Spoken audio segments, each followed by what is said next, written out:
Shalom, salam berkat dari kami untuk pendengar sekalian. Saat ini pendengar akan diberkati dengan program Hari Ini Harinya Tuhan bagian yang ke-8.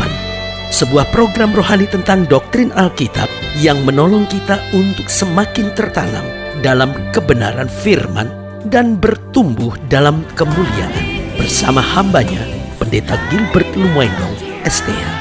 Banyak orang merasa doktrin Alkitab sebagai sesuatu yang membingungkan. Tetapi tahukah saudara bahwa doktrin Alkitab intinya adalah memahami Alkitab dengan benar, dengan pemahaman yang sistematis, sehingga kita terus dapat tertanam di dalam kebenaran firman, sehingga kita terus bertumbuh di dalam kemuliaan Allah.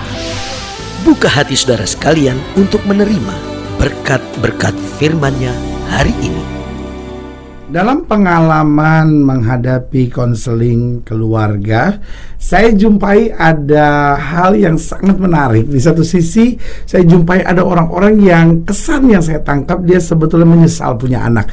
Dia bilang, aduh pendeta, kalau saya tahu punya anak serepot ini pendeta, aduh saya mikir-mikir pendeta sampai punya anak 3 seperti ini. Ada yang berkata bahwa, aduh pendeta, kalau saya tahu punya anak serepot ini, aduh saya gak punya anak sampai 4 orang. Aduh betul-betul merepotkan. Dulu waktu bayi lucu-lucu, saya punya 1 anak bayi lucu, saya punya anak kedua bayi lucu dua-duanya, saya punya anak ketiga karena yang satu berumur 5 tahun, yang satu umur 2 tahun, lucu-lucu. Lalu saya punya anak yang ketiga lucu. Tetapi waktu dia udah mulai remaja pendeta, aduh repot setengah mati. Kalau saya tahu punya anak seperti ini, aduh lebih baik gak punya anak pendeta, atau mungkin 1 aja biar kita bisa memberi perhatian lebih. Tetapi di sisi yang lain saya jumpai ada orang-orang yang begitu mengharapkan untuk mendapatkan anak sampai pergi ke luar negeri. Lalu dokter berkata harus bayi tabung lah, harus ini. Dia coba segala upaya, dan akhirnya dia datang dan berkata, pendeta saya itu dosa apa gitu, saya ingin sekali sampai punya anak. Ada yang bahkan berkata kepada saya, heran ya pendeta, yang pengen tidak punya anak justru hamil, justru mereka yang punya anak bahkan ada yang anaknya dibuang. Tetapi saya pendeta ingin sekali punya anakku sampai sekarang belum dapat anak. Nah, masalah keturunan ini menarik untuk kita bahas karena Alkitab sudah bilang dari satu kesatuan ilahi akan lahir keturunan ilahi. Nah, saudaraku yang kasih dalam Tuhan, pandangan dunia berkata begini, the apple fall niet ver van de boom. Artinya buah apel itu tidak pernah jatuh jauh dari pohonnya. Nah, kedua hal ini bisa kita terima. Di satu sisi Alkitab bilang dari satu kesatuan ilahi akan lahir keturunan ilahi. Di sisi yang lain kita tahu bahwa buah apel tidak pernah jatuh jauh dari pohonnya. Ini menggambarkan kepada kita dari keluarga orang benar harus lahir keturunan orang-orang benar. Bahkan Alkitab dengan tegas berkata, anak cucu orang-orang benar tidak akan meminta-minta roti. Itu berarti kalau hidup saya sebagai orang benar, saya hidup seturut dengan firman Tuhan, saya mengajar dan mendidik anak-anak saya sesuai dengan firman Tuhan, maka keturunan ini, kata Alkitab, akan perkasa di muka bumi. Haleluya. Selamat datang dalam program kita hari ini, harinya Tuhan, sebuah program rohani yang kembali mengingatkan kepada kita betapa pentingnya kita menjadikan firman Tuhan sebagai dasar keseharian hidup kita. Karena selama kita jadikan firman Tuhan sebagai dasar keseharian hidup kita, langkah-langkah ke depan kita penuh dengan kepastian, kemenangan, berkat, mujizat, dan perkara-perkara yang besar. Haleluya. Dalam program ini kita memang sedang membahas tentang keturunan, karena pada dasarnya setiap orang ingin sekali punya anak, dan ketika dia punya anak, dia ingin sekali anaknya ini jadi berkat. Dia ingin sekali anaknya berhasil, dia ingin sekali anaknya kemudian menggambarkan sesuatu yang baik dalam kehidupannya. Itu sebabnya ada banyak orang tua selalu bilang, kamu jaga nama keluarga ya, baik-baik, jangan permalukan orang tua. Kenapa? Karena baginya keturunan itu akan menggambarkan siapa orang tuanya. Kalau keturunannya sukses, orang tuanya akan bangga sekali untuk berkata siapa dulu ayahnya, gitu kan. Nah, saudara yang kasih dalam Tuhan, dalam program ini, dalam pembahasan tentang keturunan, kita sama-sama mau lihat dari Amsal 30 ayat yang ke-10 sampai 14. Amsal 30 ayat 10 sampai 14, demikian firman Tuhan. Jangan mencerca seorang hamba pada tuannya, supaya jangan ia mengutuki engkau dan engkau harus menanggung kesalahan itu. Ada keturunan yang mengutuki ayahnya dan tidak memberkati ibunya. Ada keturunan yang menganggap dirinya tahir tetapi belum dibasuh dari kotorannya sendiri. Ada keturunan yang berpandangan angkuh yang terangkat kelopak matanya. Ada keturunan yang giginya adalah pedang, yang gigi geliginya adalah pisau, untuk memakan habis dari bumi orang-orang yang tertindas, orang-orang yang miskin di antara manusia. Nah, saudaraku yang kekasih dalam Tuhan, Alkitab memberi gambaran yang sangat jelas tentang keturunan orang benar. Alkitab bilang keturunan orang benar akan perkasa di muka bumi. Alkitab bilang keturunan orang benar tidak akan meminta-minta roti. Alkitab berkata keturunan orang benar akan menyatakan kemuliaan Allah. Nah, saudaraku yang kasih dalam Tuhan, tetapi di sisi yang lain, Alkitab juga berkata Allah itu adalah Bapa yang cemburu, yang membalaskan kesalahan ayah kepada anak-anaknya sampai keturunan yang ketiga dan keempat. Nah, berarti dari sini kita bisa belajar beberapa hal penting tentang keturunan. Bagaimana kita membangun generasi ilahi, bagaimana kita membangun keturunan ilahi, bagaimana lewat anak-anak kita kemuliaan Tuhan akan nyata. Karena saya terlalu percaya rumah tangga yang bahagia akan melahirkan tentara-tentara Allah yang gagah berani. Tetapi sementara rumah tangga yang hancur-hancuran akan membangun keturunan setan, saudara-saudara. Mungkin saudara berkata, kenapa begitu, pendeta? Saya jelaskan. Dari rumah tangga yang hancur-hancuran, lihat, ada banyak orang yang akhirnya jadi pengedar narkoba. Dari rumah tangga yang hancur-hancuran, tidak sedikit yang akhirnya kemudian jadi pelacur, jadi banci, jadi homoseks. Kenapa? Karena rumah tangganya telah mengajarkan nilai-nilai yang salah dalam hidupnya. Itu sebabnya selalu saya bilang, peran orang tua sangat penting sekali untuk membangun generasi-generasi ilahi.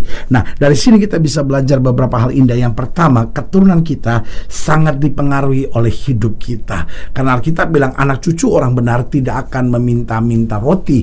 Berarti kalau kita hidup sebagai orang benar, maka keturunan kita pun akan diberkati. Tetapi sebaliknya Alkitab berkata, kalau kita menyembah berhala misalnya, keturunan yang ketiga sampai keturunan keempat akan terus menerima kutuknya. Nah, ada banyak orang yang berkata, loh, kalau saya buat baik, hidup saya pasti baik. Tetapi pada kenyataannya, kalau kita berasal dari generasi yang terkutuk oleh Tuhan, maka apa yang terjadi? Kita berusaha baik, tapi kutuk itu mengikat hidup kita. Mungkin saudara berkata, loh pendeta ini nggak adil dong. Loh, kita lihat adilnya dari mana? Kita kan sering kali lihat adil, loh bapak yang berbuat salah kenapa anak-anaknya menanggung akibatnya? Itu kan nggak adil. Loh, kita lihat adil jangan dari sudut seperti itu. Kita lihatnya begini, kalau bapak hidup benar, anak-anaknya diberkati. Itu berarti juga kalau bapak hidup nggak benar, anak-anaknya pun akan dikutuk. Keadilannya kita lihat dari sudut seperti itu.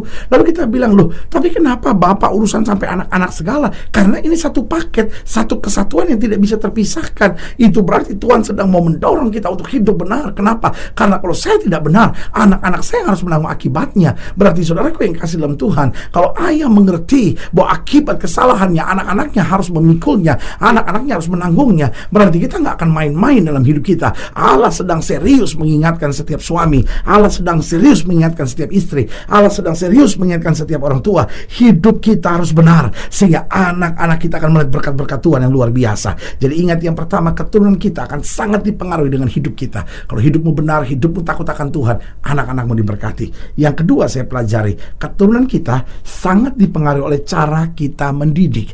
Ada banyak orang yang berkata begini, ya saya pokoknya serahkan saja sama Tuhan lah, biar Tuhan yang didik anak-anak saya. Loh, saudaraku yang kasih dalam Tuhan, tugas mendidik bukan tugas Tuhan. Tugas mendidik itu tugas saya. Tugas Tuhan memberkati, tugas Tuhan memberi hikmat, tugas Tuhan adalah memberi akal budi buat kita. Tetapi tugas saya yang harus mendidik anak saya dengan betul. Saya yang harus memberi waktu, saya yang harus mengerti bagaimana mendidik dia dengan baik. Nah, saudaraku yang kasih dalam Tuhan, akan sangat dipengaruhi dengan cara saya mendidik. Kalau kita mendidik anak-anak kita dengan bentakan, makian, kita mendidik anak-anak kita hanya dengan hukuman, kita didik anak-anak kita dengan kekerasan dan kekasaran, maka itu yang akan jadi. Tetapi sebaliknya, kalau kita juga acuh dalam pendidikan anak yang masa bodoh sama dia, maka yang terjadi juga seperti itu. Apa yang kamu tabur, itu yang akan kamu tuai. Tetapi kalau kita didik dengan betul, ada saatnya kita marah, ada saatnya kita tegas, ada saatnya kita mengajarkan disiplin, tapi ada saatnya kita merangkulnya, ada saatnya kita bercanda dengan dia, ada saatnya kita memberikan kelonggaran kepada dia,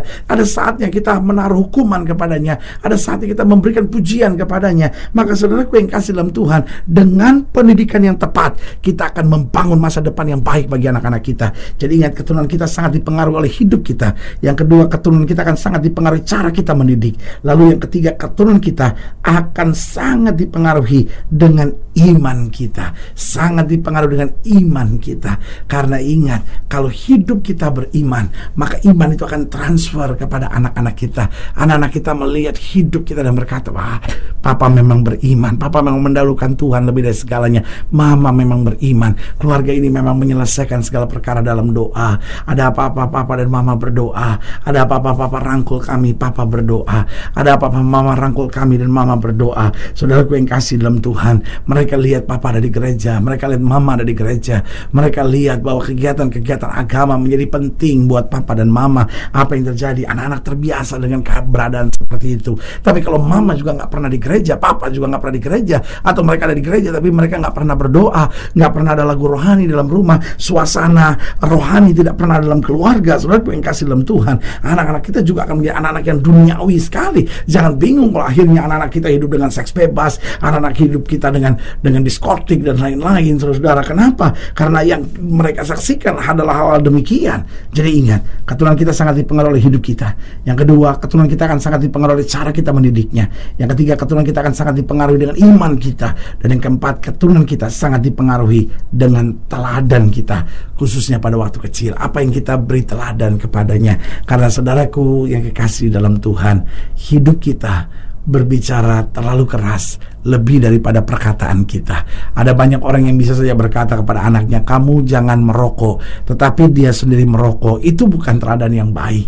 Saudaraku yang kasih dalam Tuhan, kalau dari kecil anak sudah melihat papa hidupnya nggak karu-karuan, mama hidupnya nggak karu-karuan, tanpa disadari itu sudah terekam di dalam pikirannya. Sebagai hamba Allah, saya hanya mau ingatkan buat saudara, berikan teladan yang baik, hidup dalam kasih, hidup dalam kebenaran, lakukan firman, dan biar kemuliaan Tuhan terus ada dalam keluarga kita, keturunan kita diberkati. Haleluya. Kalau saya ingin dilayani lebih jauh, hubungi kami melalui telepon, hubungi kami melalui surat, kunjungi website kami, karena kami ada untuk membawa Bapak Ibu Saudara senantiasa lebih dekat pada Tuhan dan mengalami kasih kuasa mujizat yang luar biasa. Haleluya. Secara khusus melalui program ini juga saya mau berdoa buat siap saudara yang sakit, siap saudara yang berbeban berat, karena kita percaya bahwa bagi Allah tidak ada perkara yang mustahil.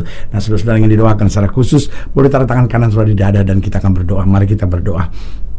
Bapa, dalam nama Yesus, hamba doa buat yang sakit, hamba doa buat yang berbeban berat, hamba doa untuk setiap mereka yang sedang membutuhkan mujizat dan kuasa Tuhan, bahkan mereka yang mungkin hari-hari ini sedang khawatir dengan anak-anaknya. Bapa, hamba doa di dalam nama Yesus, sehingga anak-anak orang benar diberkati, anak cucu mereka Tuhan melihat kemuliaan Tuhan. Hamba doa di dalam nama Yesus, kalau ada anak yang narkoba, yang pacaran dengan orang yang tidak seiman, yang hidup dengan seks bebas, Bapa, hamba doa di dalam nama Yesus Tuhan jamah, sehingga berkat Tuhan boleh turun dalam kehidupan kami dan keluarga kami. Bapa, hamba juga doa buat yang sakit, Tuhan sembuhkan dalam nama Yesus, yang susah Tuhan hiburkan dalam nama Yesus. Oh, berkat Tuhan boleh mengalir pada setiap pendengar sekalian. Di dalam nama Yesus kami berdoa. Haleluya.